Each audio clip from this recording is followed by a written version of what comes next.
The Report Court. I'm Chaotic Keno, and today with me is. Hello to Everlife! Hi. As some of you may have heard of me, I don't know, I'm a pretty small YouTuber. Mostly do Yu-Gi-Oh content with the occasional chaotic video. I'm trying to do more, but I'm busy. Sorry. uh, So, what got you into making chaotic content? so to kind of, well, first, so basically with chaotic.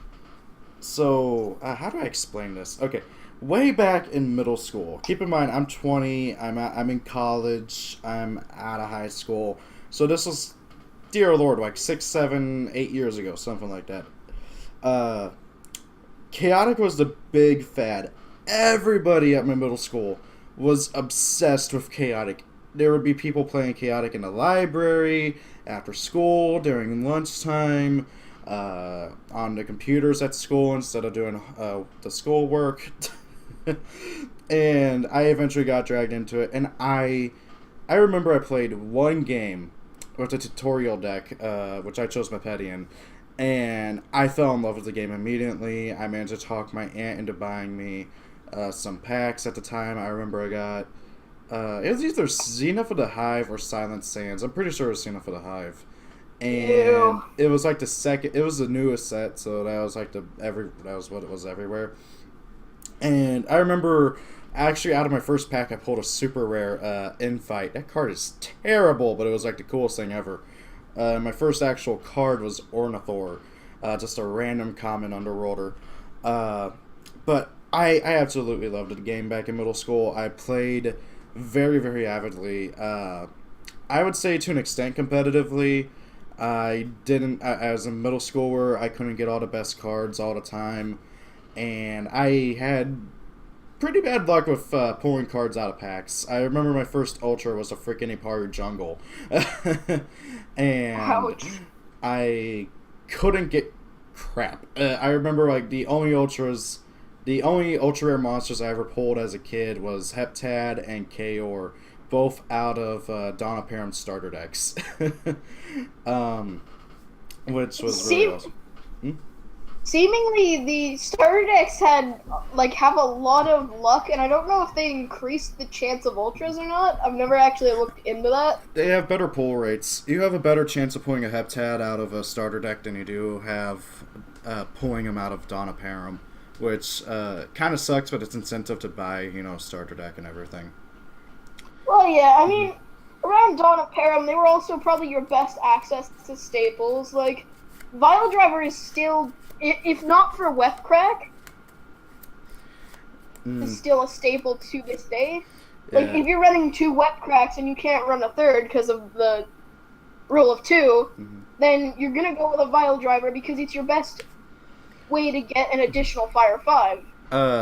Now, with all that being said, I played quite a bit. Heck, I even remember I topped an online tournament. That was the big appeal to Chaotic for me, was the fact that I could play online. I grew up collecting Yu-Gi-Oh! And Pokemon cards, and I never got to play with anybody because I grew up in the middle of nowhere, middle of the country, and barely anybody living anywhere near me. And no one played Yu-Gi-Oh! No one played Pokemon. I had never even heard of Magic the Gathering, hilariously enough. And with Chaotic being able to play online, I fell in love with it. I was able to play with other people. I was finally able to actually have an actual dueling experience rather than thinking up one in my head as a little kid. Um, and so yeah, it was just really awesome. And uh, unfortunately, it did not last, and I got into Yu-Gi-Oh after moving and moving near a local card store. Shout out to Yeti Gaming, that's my locals, really awesome place. Uh, and I started playing Yu-Gi-Oh, and eventually I got a group of friends, and we all decided to make a YouTube channel, and that being Lotu for Life. Eventually, the whole everybody being part of it kind of dropped off, and I was the only person doing it still because most of my friends quit Yu-Gi-Oh for a time. And so that, and I can just continue doing it. My channel grew, and heck, I feel like I grew as a Yu-Gi-Oh player for doing it, because I started to want to really strive to, really improve my deck building capabilities and stuff. And eventually, I don't know what triggered it. Maybe it was whenever I was going through some stuff, excuse me, and found a bunch of my chaotic cards, but something caused me to go on a big nostalgia trip, and I started buying chaotic cards everywhere online. Heck, I got quite a collection that I plan on showing off sometime on my channel. And I just really went off on this huge nostalgia trip. I found some other people at my locals who still have their chaotic cards, and we duel from time to time, which is just a lot of fun. I figured out how to play on TCO, stuff like that. And I decided to make a video called Whatever Happened to Chaotic. I don't know how many views that video has right off the top of my head, but I do know it's got over 5,000 views. People absolutely loved it. Even though it's honestly not as good as I wanted it to be. Like, I wanted to do kind of like what Negative Legend did.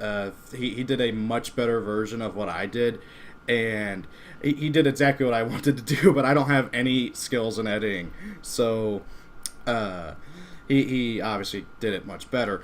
But whenever I did my video, people started requesting more and more chaotic content, and so I kind of I've never seen so many people really want to see more chaotic content. I know there's a few chaotic YouTubers out there, Speed Player A for example, but I don't see people flock to them as much. Me. I get so many comments on even my Yu-Gi-Oh videos. People are like, more chaotic, more chaotic, more chaotic, and it just makes me so happy to see that people still love this game, I gotta say. And I forgot what the original question was, but that's the reason why I make chaotic content. Went on a huge nostalgia trip. To be fair, only yourself to thank for the of chaotic tubers, because off the top of my head, you've sparked a guy. I think there's a guy named Judah Del Rio who might do content now, I think. Oh yeah, he's a friend of mine. He's tried to start. He actually came across my video, messaged me a whole bunch, and we became friends. We've actually traded a whole bunch. He tried to start a channel. I haven't seen him upload in forever. That or his uploads are getting buried in my subscription feed. But I hope he continues. There's also the Codemaster. I'm not sure how I feel. I don't like. He wants demand to drive his content, and all I can honestly say to that is I don't hate him for the fact that he wants that, but I don't think that's gonna exactly work with a game like Chaotic. Mm-hmm. The Discord only has 30 people in it that are online at a time. Me obviously, definitely, cause that's everything I make from this point on is pretty much. Mm-hmm. Yeah, I'm gonna be honest. I'm not a very talkative person in a group chat like Discord, which is I don't even talk much in my own Discord. I'm like, hey, new video. That's it.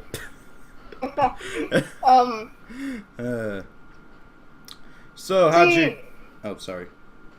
Oh, that's what I was just about to get into, but. Oh, how'd you get into Chaotic? It was you can imagine if you were in middle school at the time. I was seven or so. And that's when, that's a bit past when Dawn of Param came out. I think it was 08. 07, 08. It was something like that.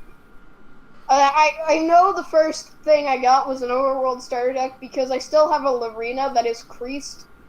As if I bent it and then bent it again. And yeah, so I bought one of those, and I think one of the favorite cards I had at the time was Underworld City. I got one of the holiday tins, the lore version, the Danian tin. I can remember is a guy coming up to me with I don't even remember the card. I can't honestly say I remember the card. but I know it was not even a super, and he came up to me and he wanted to trade it for my lore in my underworld city. Mm-hmm. Being an older guy at the babysitters I went to, Mm-hmm. it definitely seemed like a good idea. I was like, oh, he's already socializing, wanting to trade cards with me, and, Mm-hmm. kind offer at the time, and then really happened. Yeah, I got some bad stories about me getting ripped off when I was younger, but that's all Yu-Gi-Oh related. Oh God, I could go on for hours, but let's not do that. So, crap, lost my train of thought. We're doing all this live, by the way. So, what aspect of the game did you really like? Best part of it was, so when it came to like Pokemon, you had multiple active Pokemon at a time, Mm-hmm. and you could swap between them at any time on your turn before your attack.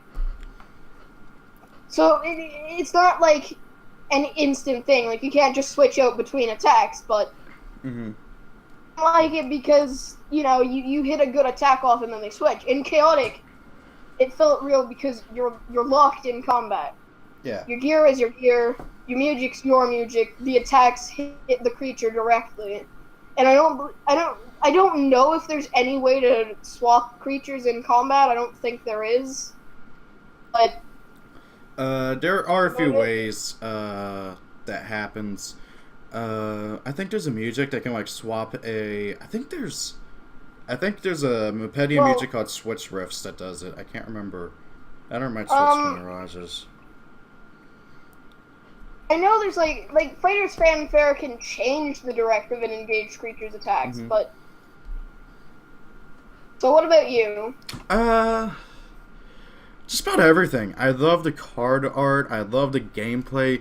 The card game plays nothing like any other card game I can think of. And I've played Yu-Gi-Oh, Magic, Pokemon, Duel Masters, Kaijudo, Weiss Swords, Force of Will, Card Fight. I think. Yeah, I played just about every card game out there. So, and every single card game, it plays almost the exact same way. You draw cards from your deck, you play the cards from your hand. That's basically it. Chaotic, no, you got all your creatures on your board, you got all their battle gear on the board. The only cards you physically draw are your attack cards. And everything else is already on the board. Your locations, you flip over and everything. It just plays so incredibly differently from every other card game. And it's so incredibly unique that I absolutely love that. It is playing Chaotic, you are always actively engaged. Whether it be you playing, whether it be your turn or your opponent's turn, you are always actively engaged with your opponent. You are always thinking about what's the next. Well, and that's the thing. Mm-hmm. Like I play Magic. I go to F&M and such, Mm-hmm. and I collect it big time. And I do.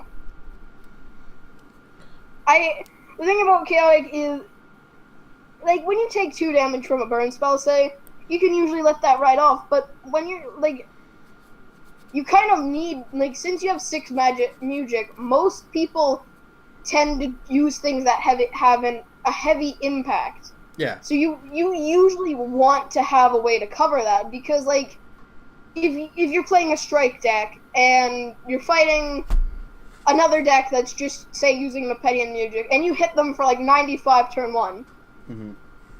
unfair you. Yeah. You get 95 to the face. And see, that's one of the things that I like about Chaotic is that it's just so engaging. You know, with like Yu-Gi-Oh, Magic, Pokemon, like especially Pokemon, by the way. With Yu-Gi-Oh, and I believe Magic has this too, there are decks where it's literally autopilot. You don't need any thought whatsoever to play, and in Yu-Gi-Oh, if you want to get Exodia's win condition off, okay? For those who don't know, I don't know how you won't know who Exodia is, because even non-Yu-Gi-Oh players know who Exodia is. If you have all 5 pieces of Exodia, he's 5 cards, you win the duel. You gotta have all 5 pieces in your hand, all 5 pieces are at 1, so you gotta get through your 40 card deck to it. and the deck is literally comprised of nothing but draw cards.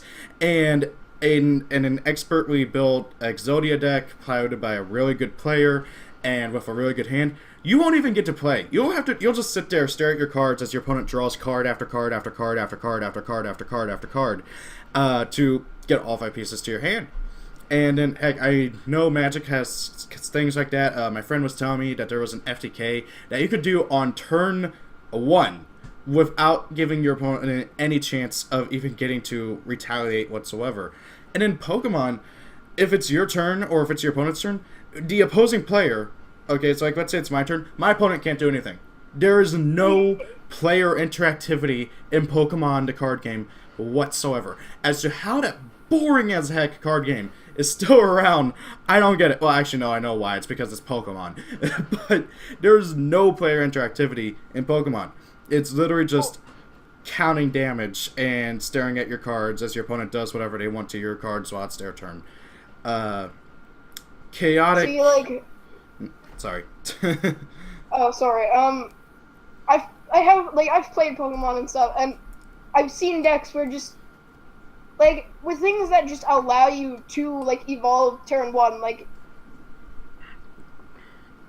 dump your hand. Like you can dump your, so you start off with 7 like magic and such, and you can go down to 1 card, and that 1 card can be a discard your hand, draw 7. Yeah. And you've instantly just drawn yourself more gas. Yeah. Now, with like Chaotic though, the closest thing to stuff like that is certain attacks that mill off cards from the attack deck to the graveyard. Discard pile. I tend to use Yu-Gi-Oh terminology in Chaotic. Like I use, like I call locations field spells sometimes. I call creatures monsters. I call battle gear equipped cards sometimes. It drives me nuts because I know it's not right, but I do it out of fear, force of habit. But like with certain attack cards, there are certain attack cards. I can't remember the one off the top of my head that like a friend of mine uses all the time for his decks, just simply to get through the attack decks super fast, so you can get to your power cards really fast. And then you got stuff like File of Liquid Thought, which lets you just grab back any attack card from the graveyard. Which granted though is only really used in certain decks like Core and stuff. Well, think about it like this. Mm-hmm. If you drop a Super Cool Drain, and then you Vial of Liquid Thought, there goes all your opponent's music counters. pretty much. I mean, like, usually they're going to be running 6 music, and if you're running at least 2 flutes, then they're probably going to have 8. Mm-hmm. Brain into Super Cool Brain is all music. Mm-hmm. Just imagine that, like, you hit those off, and then you have a hand of, say, 6 music left, and they can't cast anything. If you're playing something like Oni, what do? They can't Cadence Clash, they can't... Fluid Morphers, they get more music counters. Playing Oni and you drop 2 Super Cool Brains. Yeah, but Fluid Morphers will get more music counters over time. So will yours. I mean, that's... Yeah. In the Oni deck I play, that's... Yeah. Now, speaking of eyeing, let's move on to another big aspect of Chaotic that I really like, is how well they controlled the power creep of the game.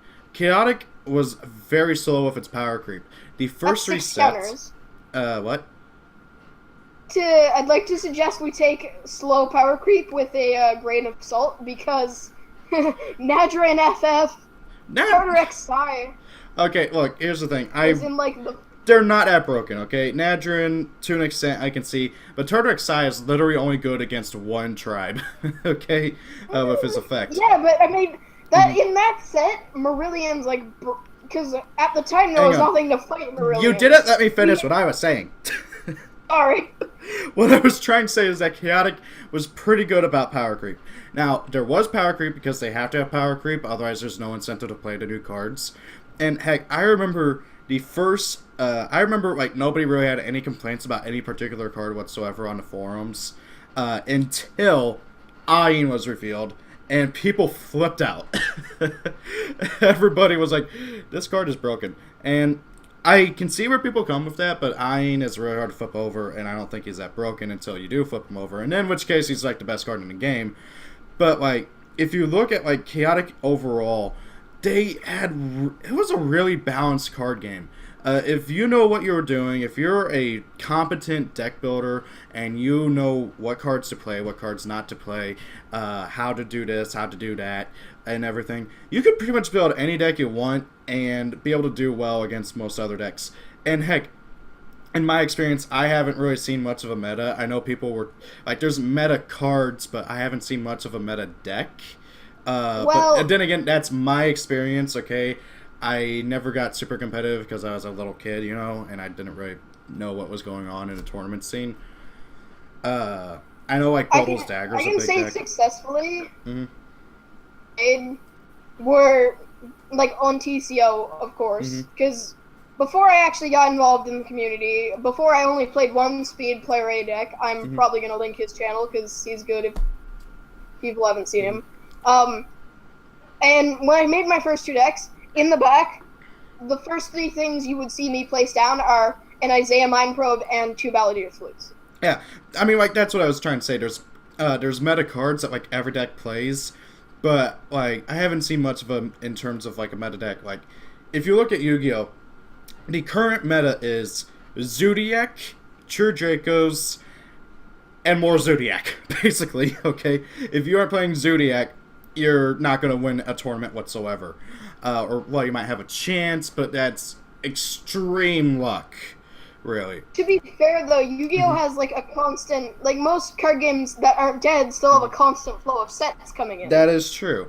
And, so, when... So when sets come in, like, you have to evolve that meta. Yeah. The last thing I'm probably going to put on the Ani topic before I pass it back to you is Haku video, but he goes first, flips Oligarch's Path as his first location. Oh, God. Giovanni, I think it's Unheard Melody, blows up his creature. Yeah, Unheard Melody is the 4 cost, I believe. Marillion Music might be a 5 cost that pops a monster with no music counters. I don't know if he does that after or not.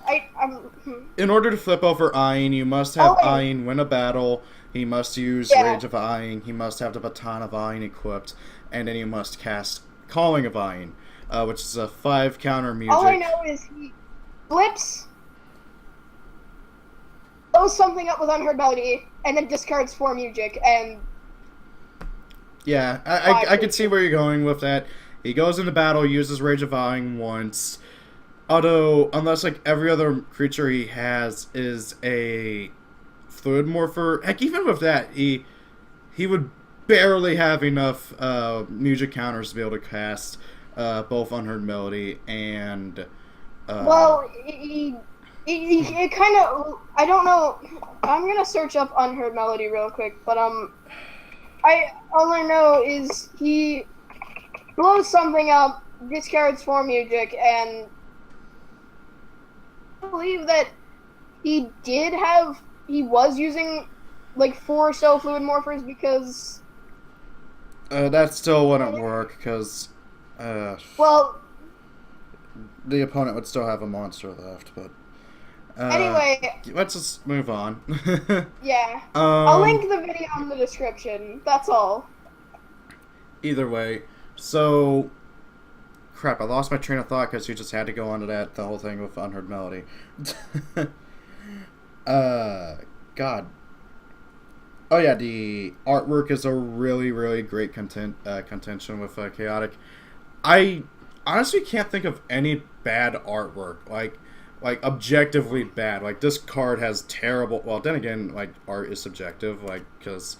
Some people think, oh, the Mona Lisa looks amazing, but others will think, nah, it looks like crap. If I had to say one bad artwork, it's the whole line of Maglax. Oh, well, yeah, Maglax has never really looked all that great.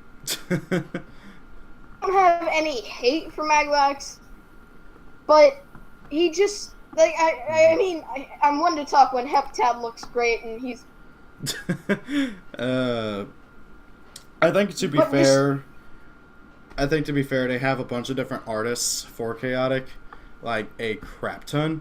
Heck, if you, which card was it? Let me find my collection real quick, because there is one overruled promo card in particular. If I could find a blogspot post about it, I would link it too. Okay, so Nebris. Nebris. Nebris has so many artists that whenever they had to credit the artists, it literally just says by Ed's friends. Because they had, I believe, like 5 or 6 artists work on Nebris's card art, because each artist did one of the creatures in Nebris's card art. That just goes to show just how much effort TCG Digital put into Chaotic's card art, which is something that I really, really, really love, because Chaotic has absolutely phenomenal card art overall. Again, like, aside from Maglats, I can't really think of any, like, universally considered to be bad card art. And heck, even then, Maglats is not... Nebris made for somebody? Nebris? Yeah, No. like... No, it was just one of the, organized play promos, but they, decided to have, like, 5 or 6 artists work on it. And since they couldn't fit everybody's names on the card, they just credited it as Ed's friends. Oh. Yeah. Kari Randolph, he's probably my favorite. Artist?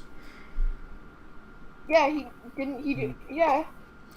Oh, you know what Pretty sure we're... Oh, sorry. Did he not? I don't know. I honestly haven't really looked at much of the artist names, but I know they have quite a bit of them. Like, Yu-Gi-Oh! Literally just has Kazuki Takahashi and his subordinates. It's one person drawing every single card. I'll link Kari Randolph's deviant art, but he did like a good portion of art for the game, like a big portion of it. And there's also a video I can probably link. That's just in a video. It talks about how he did full art heptad cards. Ah. Now, you know what is one of the big things that I think we're completely skipping over whenever it comes to Chaotic, and like the aspects that people just absolutely love about it, and I personally absolutely love about it? What? The TV show! The TV show was freaking amazing! Like, seriously, the music, the art styles, because they had to switch halfway through for some silly reason. Everything about it, the characters, the story. I absolutely loved the story, the TV show. Heck, I had friends who would come over like Saturday morning to sit down and play Chaotic and watch Chaotic with everybody. It was really, really cool. Like, people just absolutely love the TV show. I have not met somebody who has said that they hate the TV show. Like, who can, like, the old art was weird, but it gave it a unique feeling because of how...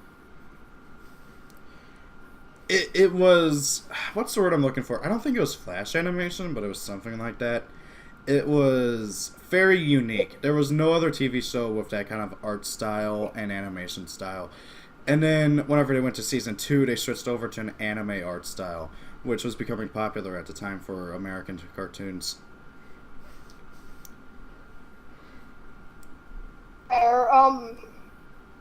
I should probably keep these ums to a minimum. It's okay. I've had plenty of practice doing videos and stuff if you haven't, so I'm sure people will be forgiving. I hope. The masses of YouTube, attack him! Like, back in 08, like, I don't...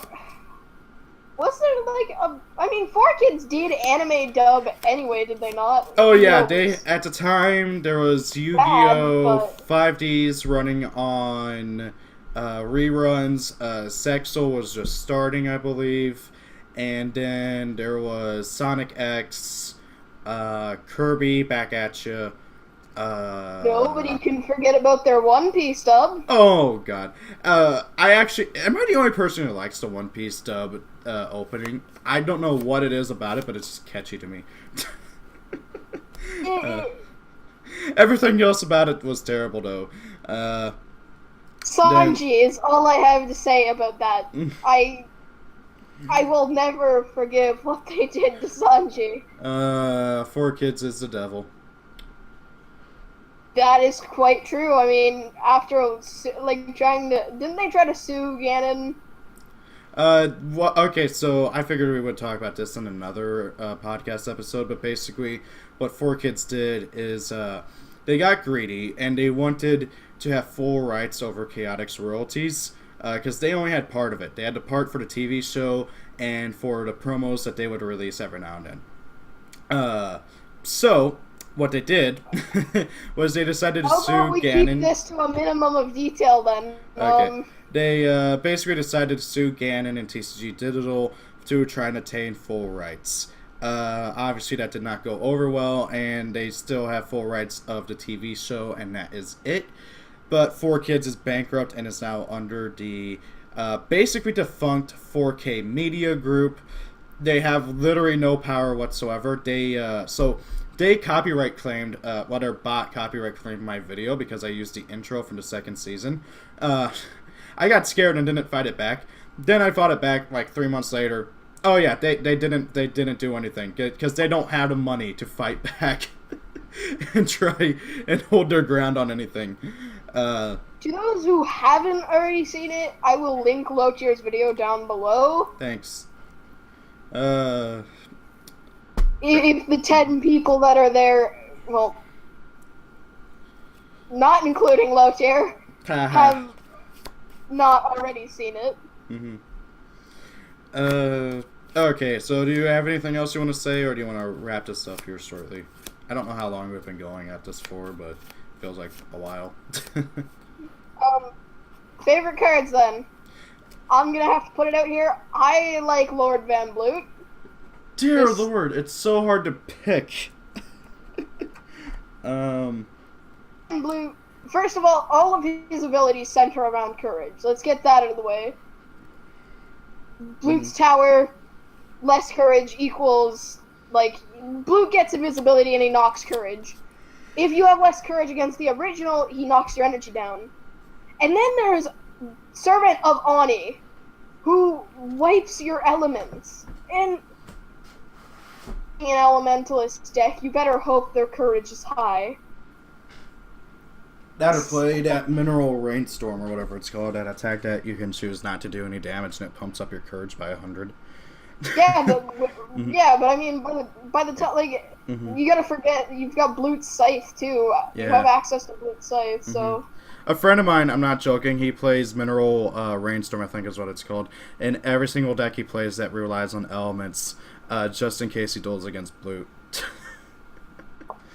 That's probably a good idea. Yeah. So, my favorite card, I'm going to be honest, it's a three-way tie. I'm kind of cheating, but screw it. If I really had to pick just one, it would definitely be Prince Medinu, Champion of the Guard. The card holds a very near and dear special place in my heart because way back when Chaotic was around, I entered a tournament on the online game and managed to top in it. I can't remember how high I was. I don't think I was that high. But, however, I got high enough to where I received a Prince Medinu Champion of the Guard online code as my reward. And I immediately put the card into every single one of my Mepedian decks. The card has become one of my favorite cards, and for the longest time, I thought it was online only. And then I found out that, it was printed as an actual card too. And I've been trying to hunt down one forever, ever since I heard. Heck, I bought 8 boxes of Turn of the Tide because you have a 1 in 144 chance, I believe, of pulling Prince Medinu Champion of the Guard out of that set, which is 6 boxes. I didn't pull a single one, but I pulled 2 Yaka Spookers. There was the other one in 144 card, which drove me nuts. I really would like to give my number 1 spot to Kaor, but Blute takes it. Like, I will give Kaor this. To Brainwash. Alexia went down to Brainwash, and I have no doubt in my mind that even maybe Mudino and Maxor would have went down to Brainwash, but Kaor. Kaor's resilience. None of the leaders got brainwashed. Kaor, Maxor, Alexia, none of them. Alexia got taken like really late. I'm pretty sure. No, she didn't. Or at least not to my knowledge. You think they would have made a brainwash version of her if that was the case, but that never happened. Well, no, like the reason it wasn't really shined upon, I'm pretty sure, is because Sarah says like that the Hive like went down fighting. I know that they had issues. There was like a little civil war going on in the Hive because of the brainwashing and everything. But I don't think Alexia herself ever got brainwashed because you either have to willingly be brainwashed or you basically have to be an idiot to get brainwashed. Because it only works on feeble-minded people. That being said, Kaor, he is one of my personal favorite characters in the TV show. I think we should probably talk about that like in another video. But he just has so much character depth and growth that I totally understand anybody who says that he's one of the favorite cards. But yeah, I guess we'll just give it up here. Thanks for appearing. Hopefully we have another one next week if that's an open date. Oh God, this is almost 40 minutes long. It doesn't surprising. It doesn't feel like 40 minutes, but it's about to hit 37 here shortly. So, thank you all for watching. Thank you for having me on the Port Court. I don't know if I'm going to be a continuous host or something, but I'll try and be on here as often as I can be. Sounds good.